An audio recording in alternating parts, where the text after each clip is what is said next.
मैं डॉक्टर भामा अग्रवाल आपके अपने यूट्यूब चैनल पर आपका स्वागत करती हूँ, अभिनंदन करती हूँ। आइए प्यारे बच्चों, आज हम राष्ट्र कवि रामधारी सिंह दिनकर द्वारा रचित कुरुक्षेत्र नामक प्रबंध काव्य का अध्ययन आरंभ करते हैं। यह प्रबंध काव्य 7 सर्ग में विभाजित है और हम आज उसके चौथे सर्ग का अध्ययन करेंगे। इस चतुर्थ सर्ग में महाभारत के युद्ध के कारणों, सच्चे योद्धा का धर्म, हृदय और बुद्धि का द्वंद्व, भीष्म पितामह द्वारा किए गए कार्यों का वो स्वयं विश्लेषण आदि विषयों का यहाँ विस्तार पूर्वक वर्णन करते हुए विचार किया गया है। महाभारत के युद्ध के पश्चात जब युधिष्ठिर भीषण नरसंहार को देखकर पश्चाताप और ग्लानि से भर उठते हैं तो अपने शोक का निवारण करने भीष्म पितामह के पास पहुंचते हैं। तो यहाँ भीष्म पितामह उसके मन को ढाढ़स बंधाते हुए, उसे समझाते हुए कहते हैं कि यह महाभारत का युद्ध केवल तुम्हारी महत्वाकांक्षा या सपने की पूर्ति नहीं है। इस युद्ध में न जाने कितने सारे कारण थे जो एक उचित अवसर की तलाश कर रहे थे और वो उन्हें इस समय तुम्हारे और तुम्हारे कौरव भाइयों के युद्ध में प्राप्त हो गया। इसीलिए संपूर्ण भारतवर्ष के योद्धा जो चाहे किसी भी कारण से क्षुधित थे, वो कुछ तुम्हारी ओर और कुछ कौरवों की ओर अपनी अपनी भावना के अनुसार, आवश्यकता के अनुसार, संकल्प के अनुसार अथवा प्रतिशोध के अनुसार बटकर खड़े हो गए थे। यह तो युद्ध होना ही था जो अवसर की तलाश में इधर उधर भटक रहा था। यहाँ इस सर्ग के अंतर्गत इसीलिए भीष्म पितामह युधिष्ठिर को समझाते हुए कहते हैं कि युधिष्ठिर, स्वत्व यानी अपने अधिकार की खोज करना पाप नहीं है। पाप वह होता है जो दूसरों का हक छीनता है, अन्याय, अनीति और अत्याचार का अनुकरण करता है अथवा चुपचाप उसे कोई सहता चला जाता है। मनुष्य स्वभाव से शांति प्रिय है। जहाँ तक संभव होता है वह लड़ाई झगड़े और युद्ध जैसे कारणों से बचना चाहता है, लेकिन जब दानवता इतनी अधिक बढ़ जाती है कि सहने की शक्ति जवाब दे देती है तो प्रतिशोध, युद्ध अथवा प्रतिकार के सिवा कोई दूसरा रास्ता नहीं बचता। तो इस प्रकार के युद्ध की पृष्ठभूमि अपने आप तैयार हो जाती है और युद्ध भड़क उठता है। महाभारत केवल तुम दो पारिवारिक भाइयों का युद्ध नहीं था, बल्कि इसमें संपूर्ण देश का भीषण विस्फोट था। इसमें संपूर्ण देश की भागीदारी थी। प्रत्येक व्यक्ति अपने अपने उद्देश्य की पूर्ति के लिए तुम्हारे संग आकर जुड़ गया था। हे युधिष्ठिर, महाभारत का युद्ध केवल एकाएक घटित होने वाली घटना नहीं है, बल्कि बहुत सारे घटनाक्रमों का श्रृंखलाबद्ध एक दस्तावेज है। महाभारत का बीज तो उसी दिन पड़ गया था जिस दिन रंगभूमि में अर्जुन ने अपनी धनुर्विद्या का चमत्कार दिखाया था और दुर्योधन उसे सहन नहीं कर पाया था। फिर न जाने कितनी घटनाएं इस प्रकार घटती चली गई जो आग में घी का कार्य करती रही, और द्रौपदी के चीरहरण ने तो इस अग्नि को और अधिक भड़का दिया। यह दुर्घटना तो पूरे कुरुवंश के लिए, पूरे खानदान के लिए बड़ा अपमानजनक विषय है। हे युधिष्ठिर, उस घटना का विरोध हमारे द्वारा न कर पाना भी हमारे लिए बहुत बड़ी हार है। मैं आज भी समझता हूँ कि उसका विरोध न करके मैंने अपने ही वीरत्व पर, अपने ही शौर्य पर, अपने ही पुरुषार्थ पर एक कलंक लगा दिया जिसे कभी धोया नहीं जा सकता।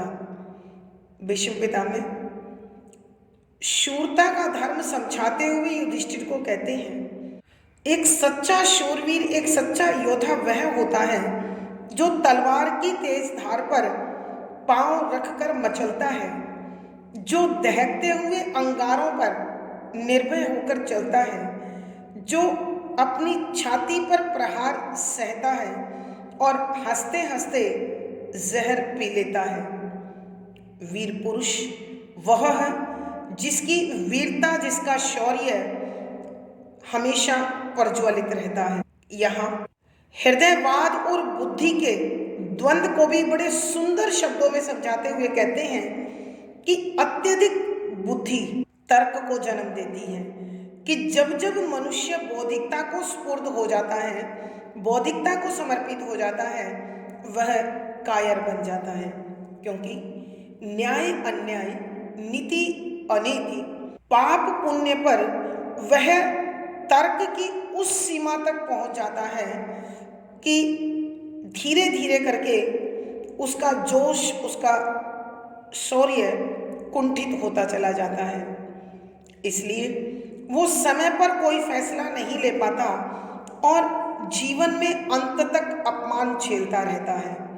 इसलिए मानव को अपने मन की शांति के लिए, जीवन में सफलता के लिए हमेशा बुद्धि और हृदय में तालमेल बनाकर चलना चाहिए।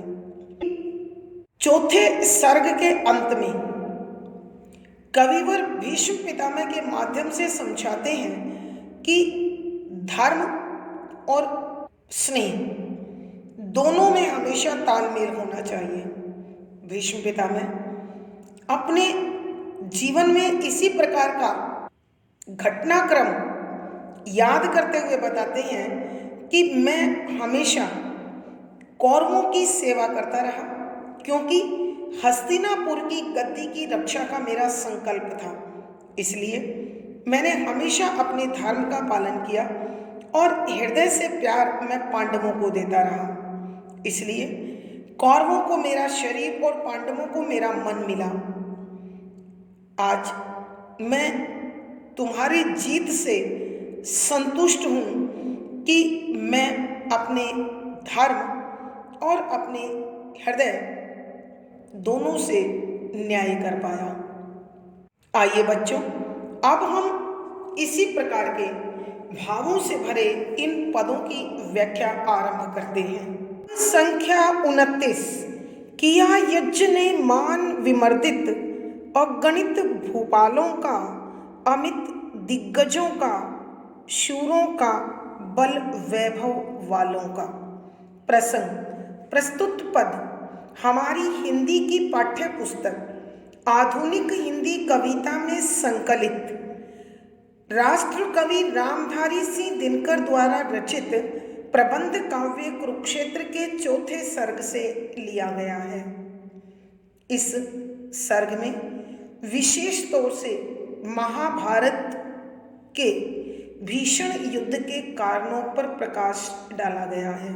संदर्भ: यहाँ जब महाभारत का युद्ध समाप्त हुआ और कुरुक्षेत्र के मैदान में क्षत विक्षत लाशों के ढेर, बिलखते रोते परिजन तथा पीड़ित मानवता को युधिष्ठिर ने देखा तो उसका मन बेहद दुखी हुआ, पश्चाताप और आत्मग्लानि से भर गया।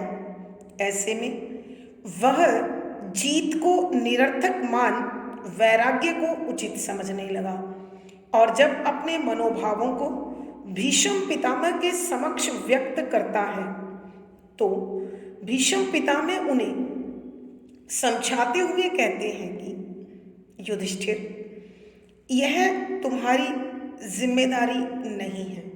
अनेक कारण थे जो इस महाभारत के युद्ध की रचना का आधार बने। राजसूय यज्ञ भी उसमें एक महत्वपूर्ण कारण है। तो राजसूय के दौरान जो घटित हुआ उसका वर्णन करते हुए भीष्म पितामह कहते हैं कि व्याख्या, शब्दों के अर्थ साथ साथ किया कर दिया।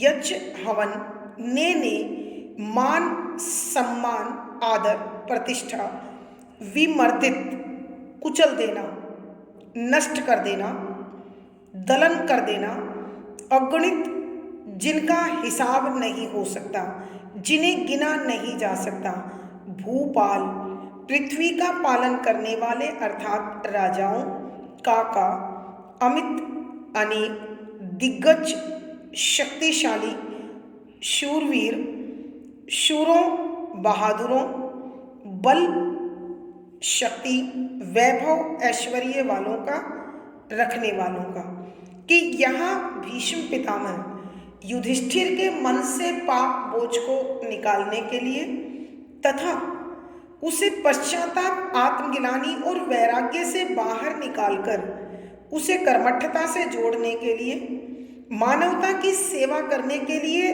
तत्पर करते हुए राजसूय यज्ञ के परिणामों के विषय में समझाते हुए कहते हैं कि हे युधिष्ठिर, निसंदेह श्री कृष्ण इस राजसूय यज्ञ के माध्यम से राष्ट्र को एक उदार और आदर्श नेता देना चाहते थे तथा संपूर्ण राष्ट्र को एकता के सूत्र में बांधना चाहते थे। मगर यह हमें कभी नहीं भूलना चाहिए कि इस राजसूय यज्ञ में अनेक राजा जो इंद्रप्रस्थ का अभिन्न हिस्सा बने या इंद्रप्रस्थ के साथ जुड़े, वो इच्छा से नहीं, बहुत सारे बेबसी से, लाचारी से अथवा पराजित होकर भी जुड़े। तो इस प्रकार इस राजसूय यज्ञ के कारण किया यज्ञ ने मान विमर्दित अगणित भूपालों का, कि इस राजसूय यज्ञ ने अनेक राजाओं के मान सम्मान प्रतिष्ठा को कुचल डाला, नष्ट कर दिया, समाप्त कर दिया।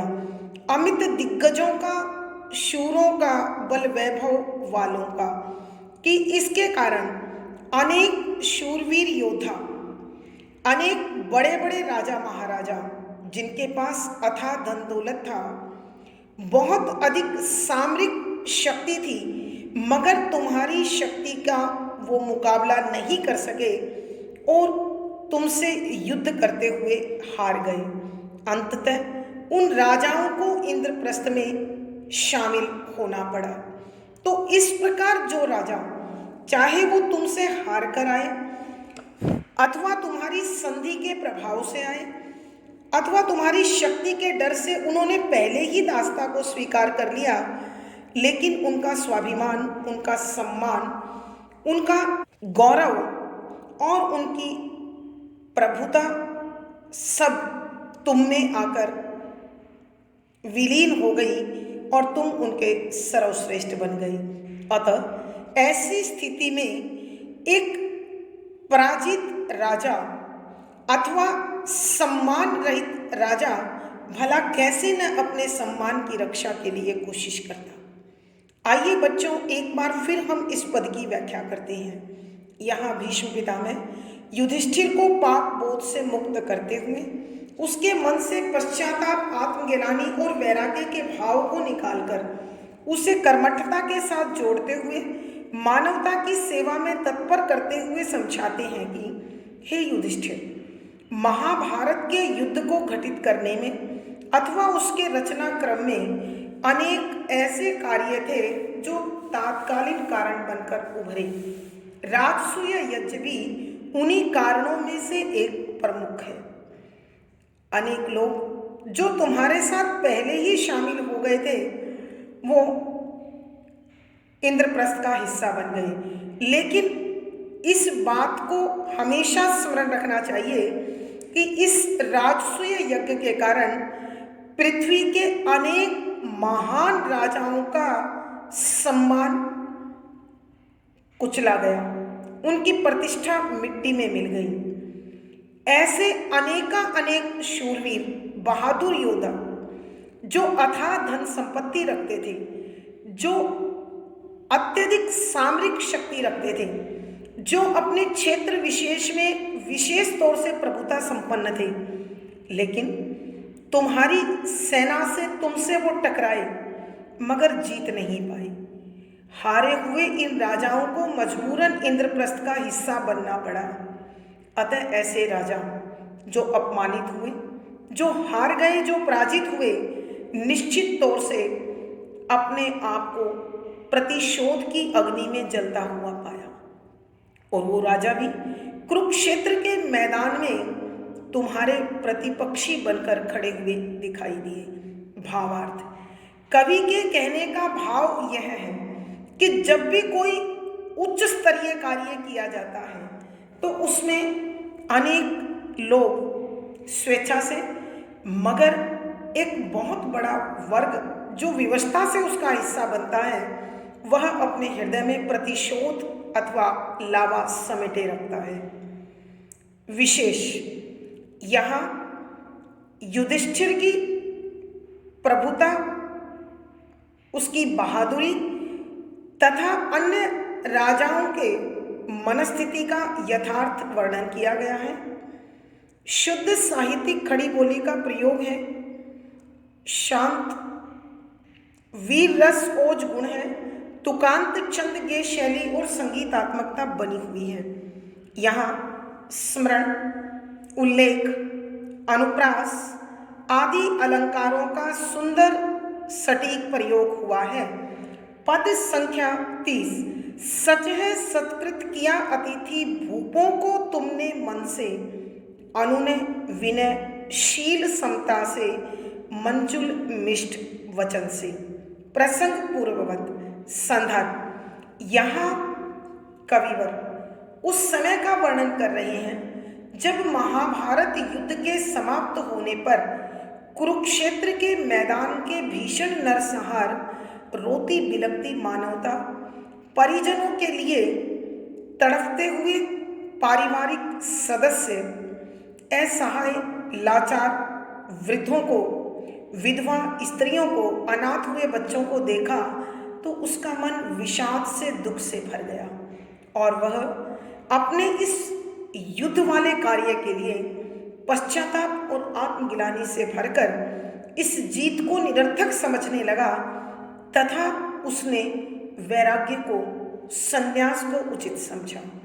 जब भीष्म पितामह के समक्ष उसने अपने मन के इन भावों को प्रकट किया तो भीष्म पितामह उन्हें समझाते हुए कहने लगे कि युधिष्ठिर, यह युद्ध केवल दो व्यक्तियों की इच्छाओं अथवा महत्वाकांक्षाओं का परिणाम नहीं है, बल्कि इसके रचना क्रम में अनेक तत्व शामिल हुए।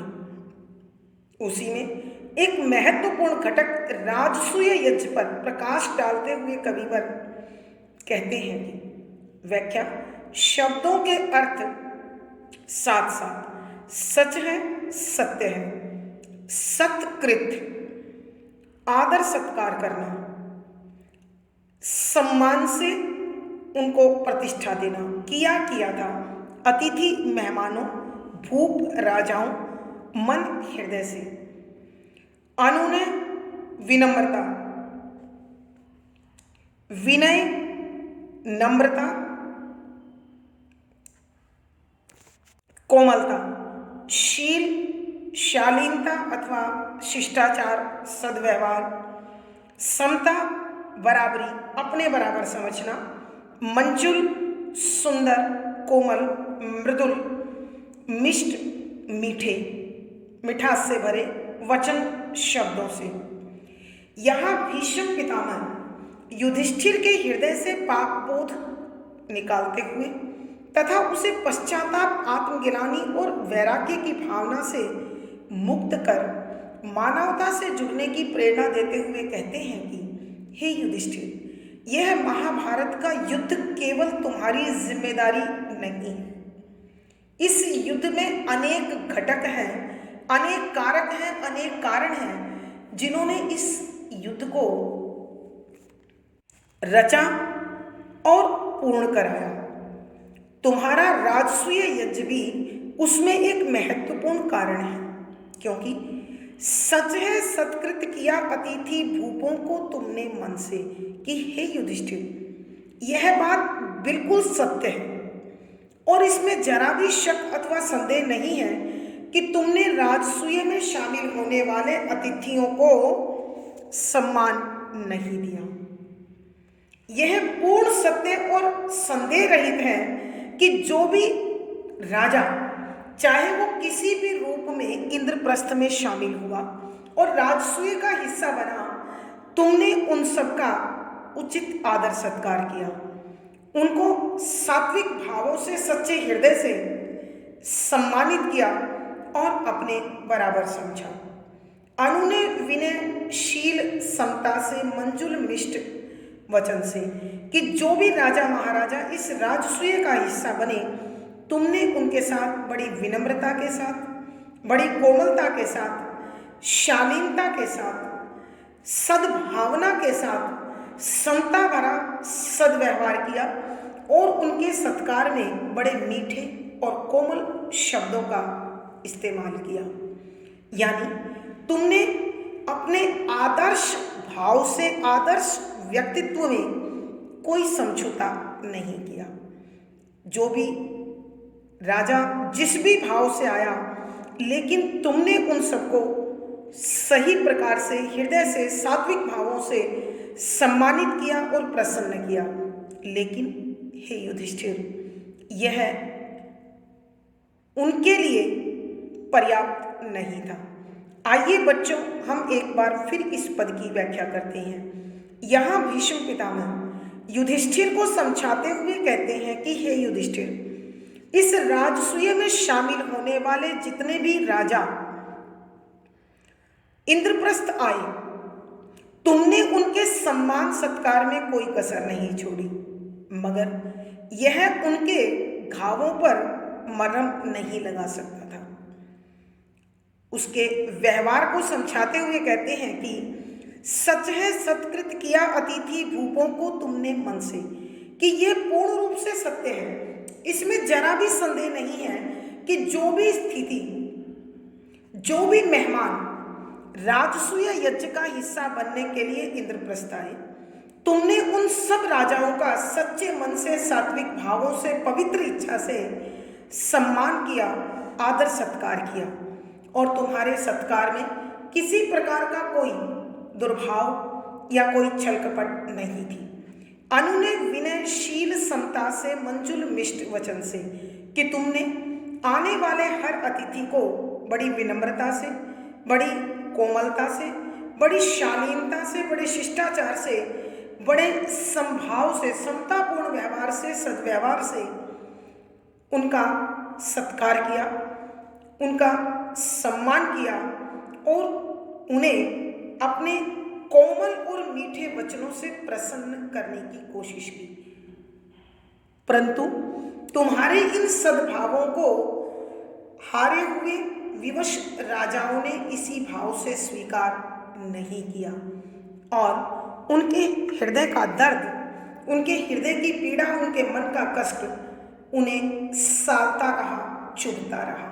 भावार्थ, कवि के कहने का भाव यह है कि राजसूय यज्ञ महाभारत के युद्ध का एक महत्वपूर्ण घटक बना और इंद्रप्रस्थ से विवशता पूर्वक जुड़ने वाले राजा इस महाभारत के मैदान में युधिष्ठिर के प्रतिद्वंदी, प्रतिपक्षी बने हुए दिखाई दिए। विशेष यहाँ कवि ने युधिष्ठिर के उदात्त और उदार चरित्र को उभारा है।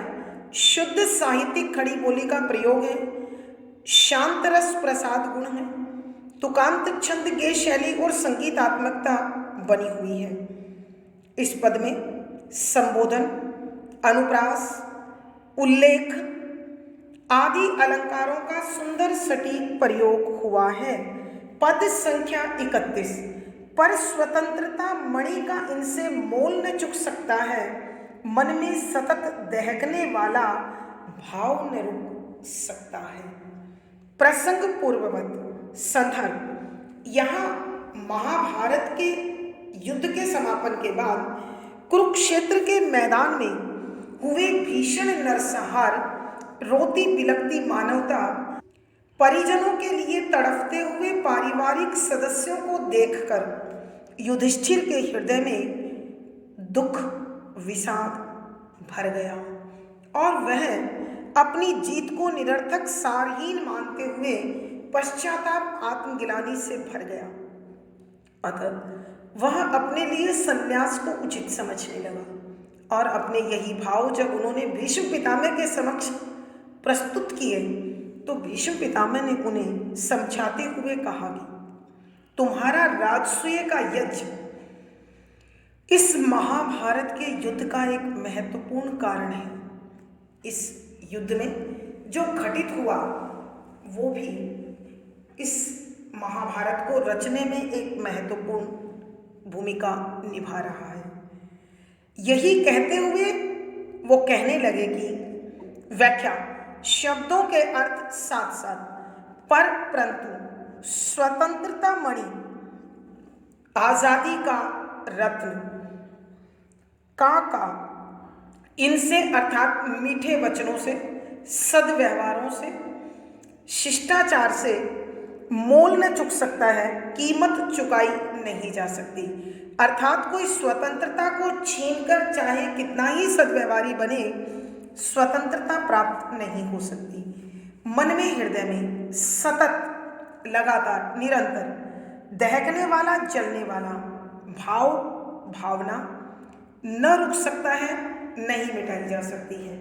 यहाँ भीष्म पितामह युधिष्ठिर के मन से पाप बोझ को निकालने के लिए उसे पश्चाताप, आत्मग्लानि और संन्यास से बाहर निकालकर कर्म पथ पर जुड़ने की प्रेरणा देते हुए तथा मानवता की सेवा के लिए तैयार करते हुए समझाते हैं कि हे युधिष्ठिर, इस राजसूय यज्ञ के दौरान जो भी राजा, चाहे वो युद्ध से पूर्व संधि करने वाले हों अथवा तुमसे युद्ध में हारने के बाद इंद्रप्रस्थ से जुड़े हों, लेकिन ये तय है कि उनका सम्मान, उनकी प्रतिष्ठा, उनकी स्वतंत्रता, उनकी संप्रभुता अब तुम्हारे अधीन थी।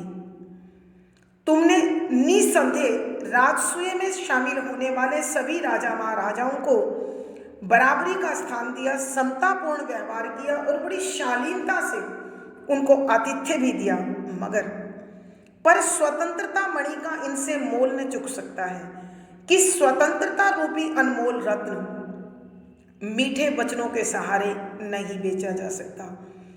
अर्थात कवि के कहने का भाव यह है कि जो लोग तुम्हारे दासत्व में आ गए, वो लोग तुम्हारे इस आदर सत्कार से, तुम्हारे मीठे वचनों से, तुम्हारी सात्विक भावना से संतुष्ट नहीं हुए और ऐसा हो भी नहीं सकता है, क्योंकि इस संसार में आज़ादी से बड़ी, स्वतंत्रता से बड़ी कोई वस्तु नहीं हो सकती।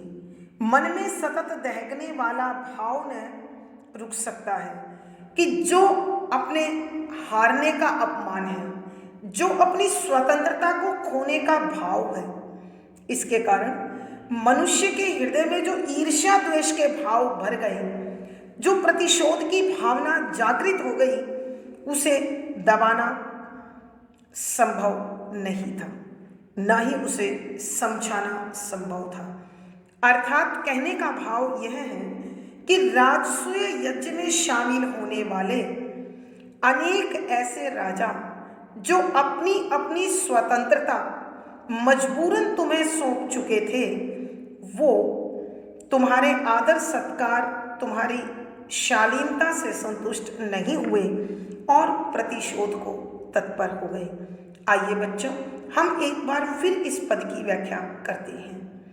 यहाँ भीष्म पितामह युधिष्ठिर को पाप बोध, पश्चाताप, आत्मगिलानी, वैराग्य से बाहर निकालकर मानवता की सेवा के लिए कर्म पथ पर जुड़ने को तैयार करते हुए कहते हैं कि हे युधिष्ठिर, राजसूय यज्ञ में शामिल होने वाला प्रत्येक राजा, चाहे वो युद्ध से पूर्व संधि कर इंद्रप्रस्थ से जुड़ गया अथवा तुमसे हारकर इंद्रप्रस्थ का हिस्सा बना, तो ऐसी स्थिति में उनका सम्मान, उनकी स्वतंत्रता, उनकी संप्रभुता जो तुम्हारे अधीन आ गई, वो तुम्हारी शालीनता से, तुम्हारे सद्व्यवहार से, तुम्हारे आतिथ्य सत्कार से संतुष्ट नहीं हो सकी।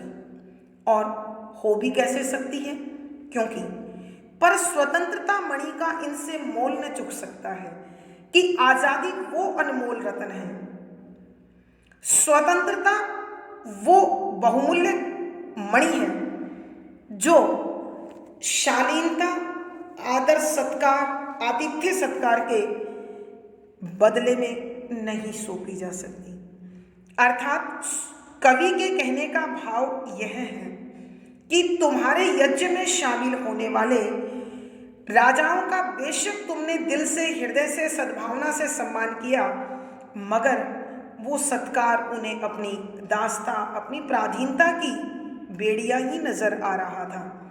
मन में सतत दहकने वाला भाव ने रुक सकता है कि अपनी हार के कारण, अपनी खोई हुई स्वतंत्रता के कारण, अपनी खोई हुई संप्रभुता के कारण जो हारे हुए राजाओं के हृदय में ईर्ष्या, द्वेष और प्रतिशोध की ज्वाला जल रही थी, उसे दबाना नामुमकिन था, असंभव था। कहने का भाव यह है कि इंद्रप्रस्थ का हिस्सा बनकर जिन जिन राजाओं ने अपनी स्वतंत्रता को खोया था, वो मन में विरोध की भावना को संजोए हुए थी और प्रतिशोध लेने को तत्पर थे, क्योंकि आजादी से बड़ी इस संसार में अन्य कोई अनमोल मणि नहीं है। भावार्थ, कवि के कहने का भाव यह है कि स्वतंत्रता हर जीव को, हर व्यक्ति को प्यारी है। जब भी किसी की स्वतंत्रता पर आंच आती है तो निश्चित तौर से विरोध और प्रतिशोध की भावना प्रबल हो जाती है। विशेष यहाँ आज़ादी की कीमत को दर्शाया गया है। शुद्ध साहित्यिक खड़ी बोली का प्रयोग है, शांत रस प्रसाद गुण है, मोल चुकाना मुहावरे के कारण लक्षणा शब्द शक्ति है, तुकांत छंद गे शैली और संगीतात्मकता बनी हुई है। यहाँ अनुप्रास, रूपक, स्वभावोक्ति, संबोधन आदि अलंकारों का सुंदर सटीक प्रयोग हुआ है। पद संख्या 32। कोई मंद मूढ़मति निर्भीक होता तुष्ट वचन से, विजय की शिष्टता विनय से, अरि के आलिंगन से। प्रसंग पूर्ववत संदर्भ, यहाँ कविवर उस समय का वर्णन कर रहे हैं जब महाभारत के भीषण नरसंहार और रोती बिलखती मानवता को देखकर युधिष्ठिर पश्चाताप, आत्मगिलानी और घृणा से भर उठे, तो उन्होंने अपने मनोभावों को भीष्म पितामह के सामने व्यक्त किया और सन्यास के प्रति अपनी आसक्ति को, अपने लगाव को, अपने प्रेम को दर्शाया। तब भीष्म पितामह उन्हें समझाते हुए कहते हैं कि हे युधिष्ठिर, यह महाभारत का युद्ध अकेले तुम्हारा दायित्व नहीं है। इसमें अनेक ऐसे घटक हैं जो अपनी अपनी अहम भागीदारी निभा रहे हैं और राजसूय यज्ञ भी एक इसी प्रकार का घटक है। उसी के विषय में बताते हुए भीष्म पितामह कहते हैं कि व्याख्या शब्दों के अर्थ साथ साथ कोई कोई भी मंद, कम बुद्धि, मूढ़मति, मूर्ख, कि कोई कम बुद्धि वाला अथवा मूर्ख, निरपराजा ही होता है, तुष्ट संतुष्ट, संतोष प्राप्त करना, वचन मीठे वचनों से, विजयी विजेता जीतने वाला, की शिष्टता सद्व्यवहार शालीनता, विनय विनम्रता, से अरि शत्रु, के आलिंगन गले लगाने से।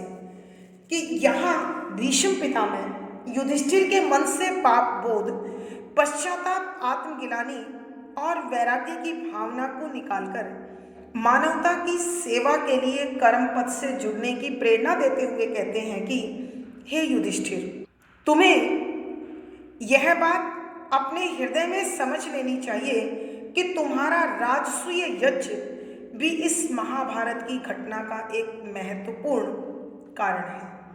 क्योंकि जो भी राजा महाराजा, चाहे वो युद्ध से पूर्व संधि में तुम्हारे साथ जुड़े अथवा युद्ध में हारकर तुमसे जुड़े, वो अपने सम्मान को, अपनी स्वतंत्रता को, अपनी संप्रभुता को खो चुके थे। और ऐसे में उनके हृदय में ईर्ष्या, द्वेष और प्रतिशोध जल रहा था। निसंदेह तुमने युद्ध में शामिल होने वाले लोगों का बड़ा हृदय से सत्कार किया, मगर यह उनके लिए काफी नहीं था। क्योंकि कोई मंद मूढ़मति निरपी होता तुष्ट वचन से, कि कोई कम बुद्धि वाला राजा अथवा कोई मूर्ख राजा ही मीठे वचनों से अपनी स्वतंत्रता, अपनी संप्रभुता और अपने सम्मान को खोकर शांत हो सकता है, संतुष्ट हो सकता है। अर्थात कवि के कहने का भाव यह है कि जो अपमानित हो जाए, जो दासत्व को प्राप्त हो जाए और जो अपना निजी अधिकार दूसरे के हाथ में सौंप दे, वो कभी भी किसी भी प्रकार से संतुष्ट नहीं हो सकता। उसके मन में ईर्ष्या, द्वेष और प्रतिशोध की भावना का जागृत हो जाना स्वाभाविक है। विजय की शिष्टता विनय से, अरि के आलिंगन से, कि विजेता से सम्मान पाकर कोई भी हारा हुआ अथवा पराजित राजा उसके गले लगकर अपने घावों पर मरहम नहीं लगा सकता। आइए बच्चों, एक बार फिर हम इस पद की व्याख्या करते हैं। यहाँ भीष्म पितामह युधिष्ठिर को पाप बोध से मुक्त कर, पश्चाताप, आत्मग्लानि और संन्यास की भावना से बाहर निकालकर मानवता की सेवा के लिए कर्म पथ पर जोड़ना चाहते हैं। और वो समझाते हैं कि हे युधिष्ठिर, इस राजसूय यज्ञ में जो भी राजा किसी भी कारण से इंद्रप्रस्थ का हिस्सा बना, वो अपनी स्वतंत्रता, अपनी संप्रभुता और अपनी प्रतिष्ठा को समाप्त कर चुका था। और ऐसे में उसके हृदय में ईर्ष्या, द्वेष और प्रतिशोध की भावना का जागृत हो जाना स्वाभाविक था। उनका उत्पन्न हो जाना, उनका जल उठना स्वाभाविक था। हे युधिष्ठिर, निसंदेह तुमने इस राजसूय यज्ञ के आयोजन में आने वाले राजाओं का हृदय से सत्कार किया, बड़ी शालीनता, विनम्रता और मीठे वचनों से उनको प्रसन्न किया। मगर कोई मंद मूढ़मति निर्भीय होता तुष्ट वचन से, कोई कम बुद्धि वाला अथवा मूर्ख राजा ही मीठे वचनों से संतोष प्राप्त कर सकता है, अपने हृदय को शांत कर सकता है। विजयी की शिष्टता विनय से, अरि के आलिंगन से, कि चाहे जेता उसके साथ, जेता अर्थात जीतने वाला, कि जिसने उसे जीता है, जीतने वाला बेशक उसके साथ कितनी भी शालीनता, सद्व्यवहार और शिष्टता का व्यवहार करे, कितनी ही विनम्रता का आचरण करे, चाहे वो अपने शत्रु को कितने ही प्रेम भाव से गले लगा ले, लेकिन हारने वाले के हृदय से वो ईर्ष्या, द्वेष और प्रतिशोध के भावों को शांत नहीं कर सकता। अर्थात कवि के कहने का भाव यह है कि युधिष्ठिर का उदार आचरण, उसका सदचरित्र, उसका सद्भाव भी हारे हुए राजाओं के मन को शांत और संतुष्ट नहीं कर सका। भावार्थ, कवि के कहने का भाव यह है कि अपनी स्वतंत्रता, अपने सम्मान और अपनी संप्रभुता के खोने के दुख को कोई भी मीठे वचनों से शांत नहीं कर सकता। विशेष यहाँ एक पूर्ण सत्य और शाश्वत तथ्य को अभिव्यक्ति मिली है कि स्वतंत्रता, सम्मान और संप्रभुता से बड़ी कोई वस्तु नहीं होती। शुद्ध साहित्यिक खड़ी बोली का प्रयोग है, शांत रस है, प्रसाद गुण है, तुकांत छंद गे शैली और संगीतात्मकता छाई हुई है। यहाँ अनुप्रास, उल्लेख, पदमैत्री, विरोधाभास आदि अलंकारों का सुंदर सटीक प्रयोग हुआ है। आज की कक्षा में प्यारे बच्चों इतना ही। अगली वीडियो में फिर मुलाकात होगी। पिछली वीडियो का लिंक डिस्क्रिप्शन बॉक्स में मिल जाएगा। आशा है पढ़ा गया विषय आपको समझ में आया है। अपने भाव व विचार कमेंट बॉक्स में लिखें। वीडियो को लाइक करें, शेयर करें और चैनल सब्सक्राइब करें। आपका दिन और जीवन मंगलमय हो, इसी शुभकामना के साथ आभार, धन्यवाद।